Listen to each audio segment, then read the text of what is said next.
This is the second lecture on non-iterative and iterative image reconstruction methods and part one.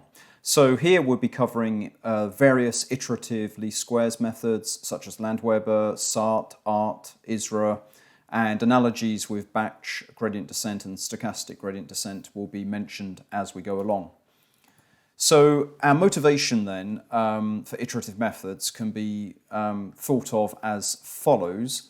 We've previously considered non-iterative direct solutions like back project then filter, which is very comparable to filtered back projection. These are least squares methods, just discrete implementations of analytic inversion formulae. We've also looked at the normal least squares equations, direct inversion of A transpose A or H transpose H, whatever our system matrix is. And then also looked at singular value decomposition of the system matrix and how that can be easily used to arrive at a pseudo inverse, the Moore-Penrose pseudo inverse. The big catch, though, is system matrices for medical imaging are often prohibitively too large, basically. So for 3D reconstruction, matrices, whether they're H or A, depending on how we're modeling the data, whether it's sinograms or back-projected data, the system model is colossal and often involves many trillions of elements. And so that's one issue with them. And the other issue is that they are nonetheless least squares methods, which kind of presupposes a Gaussian noise model. If you consider maximum likelihood for a Gaussian, you end up with a least squares approach. So our motivation for considering iterative methods is, well, even if we wanted least squares, as we've seen, it's prohibitive with 3D reconstruction, and iterative methods would allow us to actually implement 3D methods by only calculating matrix elements as and when we need them, rather than storing the whole colossal matrix in memory. And furthermore, with iterative approaches, more than just least squares becomes available. So as we'll see in other videos, if we want to use a Poisson noise model, then we have to use an iterative method. So these are two good reasons for why we consider iterative methods: 3D practical reconstruction, as well as whether it's least squares or Gaussian or Poisson, all of those become available to us. So this is the kind of example selection of the many least squares methods that are out there. These are the ones I just want to mention. The more general approach, often referred to as Landweber, we'll go over that in a moment. And then there's the so-called algebraic reconstruction techniques, which date back many years. And so these basically only need to access elements of the system matrix, and we can calculate those on the fly without storing the whole matrix in memory. So the simultaneous algebraic reconstruction technique, as we'll see, is comparable to batch gradient descent, as it's known in machine learning, for example. And algebraic reconstruction technique is very comparable to stochastic gradient descent, where you just access one data pair at a time. And these are really, I would call them weighted least squares, cost functions or loss functions or objective functions for reconstruction. So we'll take a look at those. And then the image space reconstruction algorithm, that delivers non-negative least squares estimates. And so we'll see why that is in a moment. So this is just a handful, a selection of various methods, and they all differ by the amount of data that they access in each update, use of relaxation parameters or learning rates, if you like, in the machine learning notation, whether we weight or don't weight the least squares objective, whether we insist on non-negativity in our solutions. And so there are all these kind of variations that arise, and there are various pros and cons. I'll maybe touch on a couple of them, but when it comes to emission tomography data, which is my particular focus, then really least squares is never really going to be our preferred method, because we want to have a Poisson noise model. But nonetheless, least squares is a very useful area to look at. I mean, it's valid for Gaussian noise models, in image restoration, MR imaging, K-space is often modeled with Gaussian noise. And so that's why we will still carry on with these. It's very educational for general knowledge of medical image reconstruction. But then later on in other videos, we'll move beyond those methods to consider cases where we actually get something closer to optimization in the sense of, for example, the step size. We'll get to what that means in a moment. It's how much of the gradient basically that you add on to your estimate to get closer to your solution. And steepest descent optimizes that step size, which is quite appealing. So we'll get to that in another video. And then conjugate gradient goes a whole step further by optimizing the step size combined, basically combining the gradient at the current position with the last search direction. And so we have this very fast methodology that avoids the zigzagging of the optimized steepest descent. But anyway, in this video I'm going to focus on these examples, this kind of selection of various iterative least squares methods. So iterative least squares, what I'm showing here is hopefully very familiar. I'm using this rather loose notation here, O for objective function for a regularized least squares estimate, but we'll stay with least squares. So in other words, we'll just set lambda, this regularization term for Tikhonov, we'll set that to 0 just to give you a demonstration of the various methods out there for just regular least squares. And so what we've got is the measured sinogram data here. And here we're saying for a current, for any estimate of the object representation parameters, the reconstructed image, theta, this can be forward modeled by using a matrix A to model the mean sinogram data, as this is really implicitly assuming a Gaussian noise model. And so we're looking to minimize the square difference between the measured data and the forward modeled data with a penalty as shown here, but we will switch that off in a moment. And so previously, as we know, we've just solved that directly, one stop, but then as we know, we have massive issues with needing to invert A transpose A or H transpose H, depending on your matrix. So now we're going to go down the iterative route, and the logic here is really illustrated in this diagram here. So we can imagine this least squares cost function as looking something like this. So imagine along this axis we've got a value of one of our pixel values. In other words, one element of the vector theta. Think of it as just a pixel value in the reconstructed image.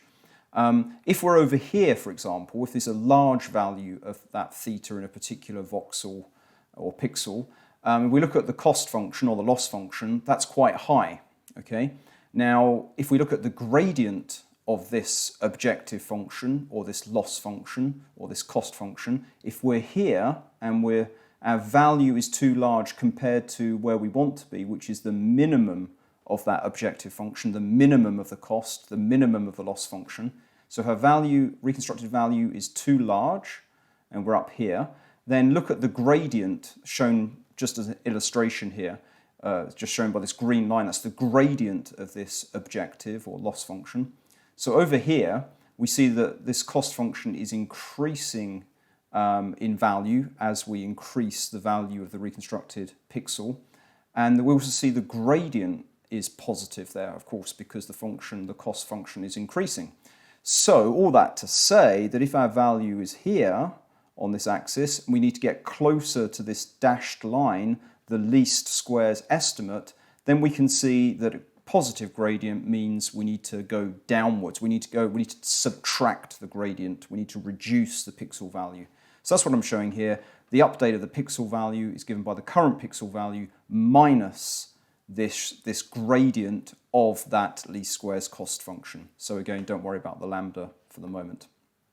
And so this is just the partial derivative of the cost function with respect to a single pixel value, theta j. So theta j was what was on that axis, basically. Okay, so there's the partial derivative, very simple. We've just put the 2 down the front there, it's cancelled there, and that's why that half was there already in the first place, but it also arises naturally from a Gaussian noise model, 1 over 2 sigma squared used in the argument of a Gaussian distribution. And then just by the chain rule, we have to multiply by the derivative of this term, the terms inside the bracket, the m is a constant, and then we're doing the partial derivative with respect to a single pixel value theta j, and that appears as just one of the terms in that large summation there. And so the coefficient of theta j is going to be aij, okay, because b includes that j somewhere in that summation. So that's why we pluck out that coefficient aij, and then we're left again with that term that was there. and we'll not worry about the regularization for the moment. So that's just simply the gradient of the data fidelity, the least squares loss function. Okay, so there it is, and if we don't have regularization as mentioned, so switch that off, then basically we are now there. We've got what's called the Landweber iteration, where we're saying that the next update for a pixel, and of course we can do them all in parallel here, is given by the current pixel value plus, and this is the key issue here, some step size, which here I'm just calling tau, but often it's referred to as a relaxation parameter, or indeed in machine learning that would be called the learning rate. Okay, so this is a very critical parameter which tells us, if you recall on that previous slide, this gradient, if we're here and we know we need to go closer to the minimum, the key question is how much of that gradient, what is the step size that we take? Because if we make it too big, we overshoot. If we make it too small, then we take forever to get there. So back to this equation here, that step size, that learning rate, that relaxation parameter, whatever you want to call it, is very critical. And so I hope you can see this is just a rearrangement of that, where all I've done is just relabel the forward projection of the current estimate. Just relabeled that as Q here, just to indicate it's just a sinogram, it's just a model of the data. Okay, because this is shown for the case of sinogram data M. Okay, so that was the basics of the Landweber. Now looking at a very specific example, the weighted least squares objective used by the so-called simultaneous algebraic reconstruction technique. What that does is we should recognize that immediately. This is the sinogram minus the forward model of our reconstructed image, and we're just requiring the square of that difference to be minimized. But with SART, the simultaneous algebraic reconstruction technique, so that's why I've put this objective least squares simultaneous algebraic reconstruction technique, all they do is just normalize that square difference, which is quite intuitive. Basically, you forward project a uniform image to get a sinogram for that, and then you use that to normalize your difference. Okay, so there's the difference. You divide it by the forward projection of a unit image. So that's the definition of the least squares, and that's why I've called it weighted least squares, because of that division by that forward projection of a unit data set, unit image. But then we just follow the same procedure. We can just differentiate that cost function, that objective, with respect to the parameters. Here I've just done it, of course, partial derivative with respect to a pixel value, and following the same process as before, the 2 comes down the front. And then we're just multiplying by the derivative of this, which is minus AIJ. I should have said that earlier. It was minus also in the previous slide. And that's why we ended up with the step, the update that we saw for the Landweber. And so the minus comes out the front there. And yeah, it's just the same approach as what we've just seen, except that we now have that normalization in there as well, that weighting step. Okay, and then again, the logic would be that just following that same example of that quadratic cost function, and we look at the gradient, and we know that we need to subtract the gradient. And when you subtract something that's negative, it means you're just adding on that term there. And so that's how we arrive at the simultaneous algebraic reconstruction technique, which in fact was put forward, again, this is all about general medical imaging. This was put forward in the context of ultrasound imaging by Anderson and Kack back in 1984. Okay, and that has been shown to converge, and really the secret is in the normalization that is used here, and also in that back projection where you basically divide by the back projection of unit sinogram data.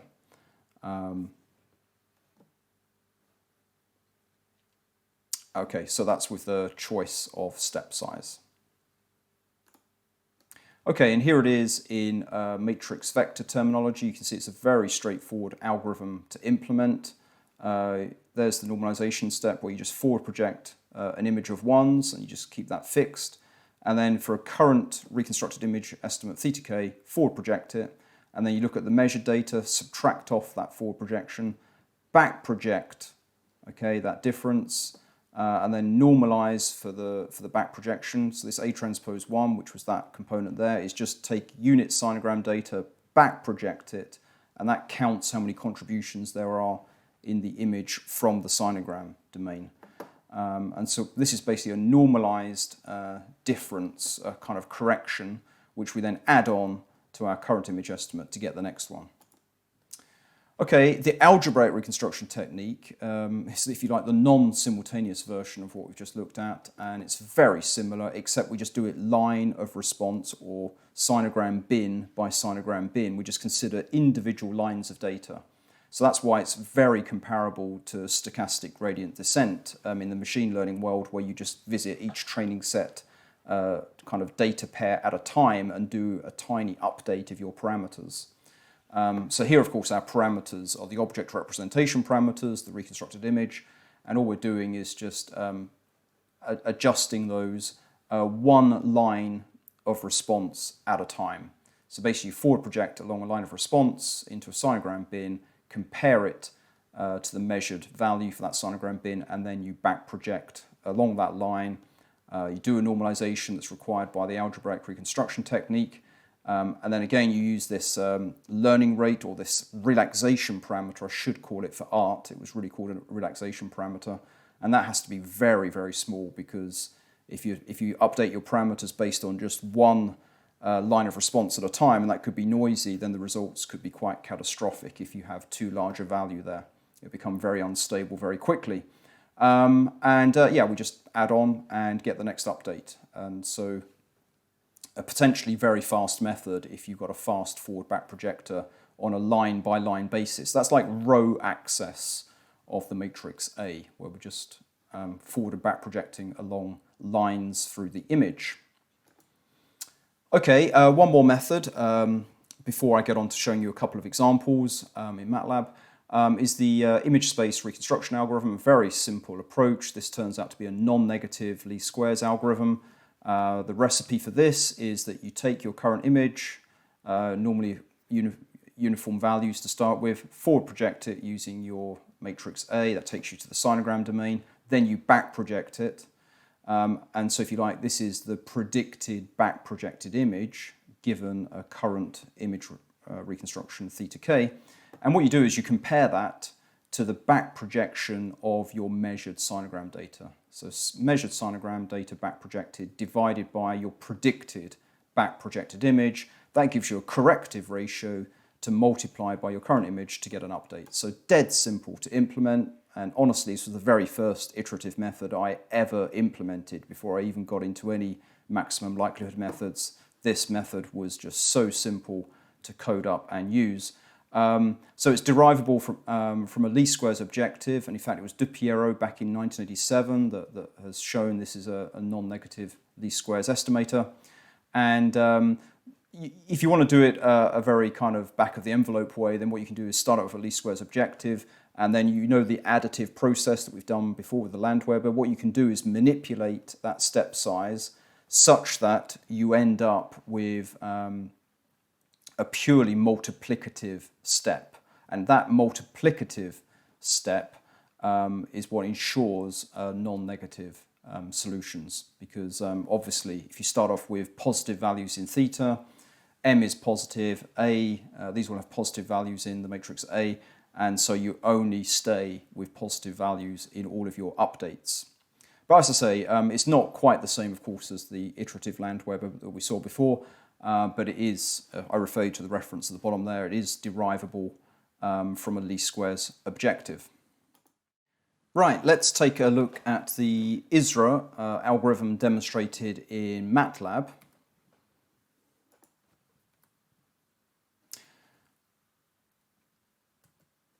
So what we have here is the reconstructed image unfolding in the bottom left corner here. You can see already the iterations are developing the reconstructed image compared to the true image in the top left corner. So what we've got going on basically is the measured sinogram data here, which is a forward projection of the true. So this is just a simulation, of course, and I've just done a Poisson noise realization of that forward projected sinogram.